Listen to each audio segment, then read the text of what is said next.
Hello friends, ജീവിതത്തിൽ നമ്മൾ വ്യത്യസ്ത സാഹചര്യങ്ങളിൽ എങ്ങനെയാണ് മറ്റുള്ളവരോട് പെരുമാറേണ്ടത്, ഏതുതരം വ്യക്തികളുമായി കൂട്ടുകൂടണം, എത്രത്തോളം ആഴത്തിലുള്ള ബന്ധങ്ങൾ കാത്തു സൂക്ഷിക്കണം തുടങ്ങിയ കാര്യങ്ങളാണ് ഇന്നത്തെ ഈ ഒരു വീഡിയോ.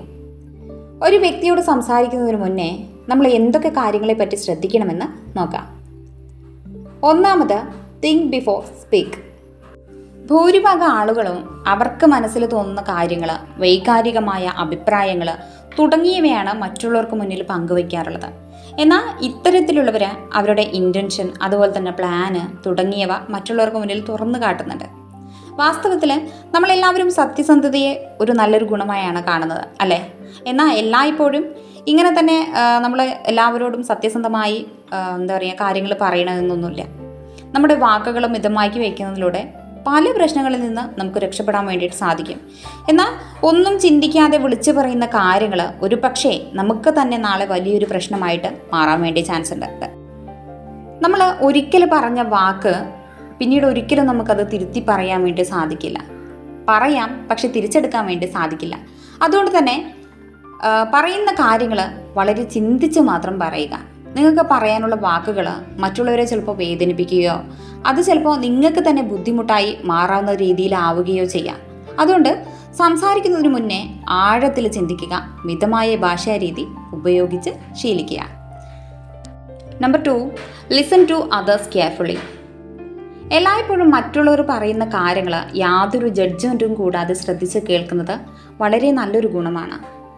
സ്വയം ഒരു ബുദ്ധിജീവി അല്ല എന്ന് തോന്നലുള്ള ആളുകൾക്ക് മാത്രമേ അതിൽ വലുപ്പവും ചെറുപ്പവും ഒന്നും കണക്കിലെടുക്കാതെ ശ്രദ്ധിച്ച് കേൾക്കാൻ വേണ്ടി സാധിക്കുന്നുള്ളൂ. ബുദ്ധിയുള്ളവർ അതൊരിക്കലും മറ്റുള്ളവരെ അറിയിക്കണമെന്ന് നിർബന്ധം പിടിക്കാറില്ല. അവർക്ക് അതിൻ്റെ ആവശ്യവും വരുന്നില്ല. ഒരു വ്യക്തി ബുദ്ധിമാനാണോ മണ്ടനാണോ എന്ന് തെളിയിക്കുന്നതിന് പകരം മറ്റുള്ളവർ പറയുന്ന കാര്യങ്ങൾ കേട്ട് മനസ്സിലാക്കി മുന്നോട്ട് പോകുന്നതാണ് ആ ഒരു സംഭാഷണത്തിലെ തന്നെ ഏറ്റവും വലിയൊരു മികവ് എന്ന് പറയുന്നത്. Number 3, different people get impressed through different ways. അതായത് ഒരു വ്യക്തിയെ ഗിഫ്റ്റ് കൊടുത്ത് നിങ്ങൾക്ക് സുഹൃത്താക്കാം, അല്ലെങ്കിൽ ഒരു ശക്തനായ ഒരു വ്യക്തിയെ നിങ്ങളുടെ മുന്നിൽ തലകുനിയിപ്പിച്ച് അവരുടെ മുന്നിൽ നിങ്ങൾക്ക് സന്തോഷിക്കാം, അല്ലെങ്കിൽ ഒരു മണ്ടനെ ബഹുമാനം നൽകി നിങ്ങൾക്ക് സന്തോഷിക്കാം. അവരും സന്തോഷിക്കും, നിങ്ങളും സന്തോഷിക്കും. എന്നാൽ ഒരു ബുദ്ധിമാനായ വ്യക്തി അയാളോട് മറ്റൊരാൾ ബുദ്ധിപരമായ കാര്യങ്ങൾ സംസാരിക്കുമ്പോൾ മാത്രമാവും വാസ്തവത്തിൽ അയാൾ സന്തോഷിക്കുക. അതായത് ഒരു വ്യത്യസ്ത സ്വഭാവമുള്ള ആളുകളോട് അവരുടെ സ്വഭാവത്തിനനുസരിച്ച് തന്നെ അതേ രീതിയിൽ തന്നെ നിങ്ങൾ പെരുമാറുക, മറുപടി പറയുക. Number 4, avoid things that are associated with disputants. ഇപ്പോൾ ഏതെങ്കിലും ഒരു സാഹചര്യത്തിൽ, വഴക്കുണ്ടാകുന്ന ഒരു സാഹചര്യത്തിൽ, മറ്റുള്ളവരുമായിട്ട് സംസാരിച്ച് നമുക്ക് എന്തെങ്കിലും ഒരു വാക്ക് തർക്കങ്ങളുള്ള സാഹചര്യത്തിൽ, അല്ലെങ്കിൽ വേറെ എന്തെങ്കിലും ഒരു പ്രശ്നങ്ങളുള്ള സാഹചര്യങ്ങളിൽ നിങ്ങളത് സംസാരിച്ച് ശരിയാക്കുന്നതിന് പകരം ഒന്നുമില്ലെങ്കിൽ ആ ഒരു പ്രശ്നം അങ്ങനെ തന്നെ വിടുക, അല്ലെങ്കിൽ ആ ഒരു വ്യക്തിയെ തന്നെ നിങ്ങൾ ഒഴിവാക്കാൻ വേണ്ടി ശ്രമിക്കുക. നമ്മുടെ ലൈഫിൽ ഒഴിവാക്കാൻ പറ്റുന്ന പ്രശ്നങ്ങളൊക്കെ നിങ്ങൾ ഒഴിവാക്കാൻ വേണ്ടി ശ്രമിക്കുക. അതിലൂടെ നമുക്ക് ഒരു നഷ്ടങ്ങളും തന്നെ സംഭവിക്കാനില്ല. അപ്പോൾ ഇതുവരെ പറഞ്ഞ കാര്യങ്ങൾ നമുക്ക് ഒന്നും കൂടി നോക്കാം. ഫസ്റ്റ് 1, ഓരോ കാര്യങ്ങൾ പറയുന്നത് മുന്നേയും ഒരുപാട് തവണ ചിന്തിക്കുക എന്നത് വളരെ ഇമ്പോർട്ടൻ്റ് ആയിട്ടുള്ളൊരു കാര്യമാണ്. ഒരുപാട് സംസാരിക്കുന്നത് കൊണ്ട് ഒരു ഉപകാരവും. അതുകൊണ്ട് അനാവശ്യമായി സംസാരിക്കരുത്. അത് ചിലപ്പോൾ ഒരുപക്ഷെ നമുക്ക് തന്നെ പ്രശ്നങ്ങൾ നമുക്ക് നേടി തന്നേക്കാം. അതുകൊണ്ട് കുറച്ച് മാത്രം സംസാരിക്കുക, ആവശ്യമുള്ള രീതിയിൽ അത് അവതരിപ്പിക്കാൻ വേണ്ടി ശ്രമിക്കുക.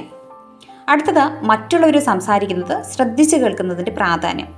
മറ്റുള്ളവർ പറയുന്ന കാര്യങ്ങൾ യാതൊരുവിധ ഭാവവും കൂടാതെ ശ്രദ്ധിച്ച് കേൾക്കുന്നത് നല്ലൊരു വ്യക്തിത്വത്തിൻ്റെ ലക്ഷണമാണ്.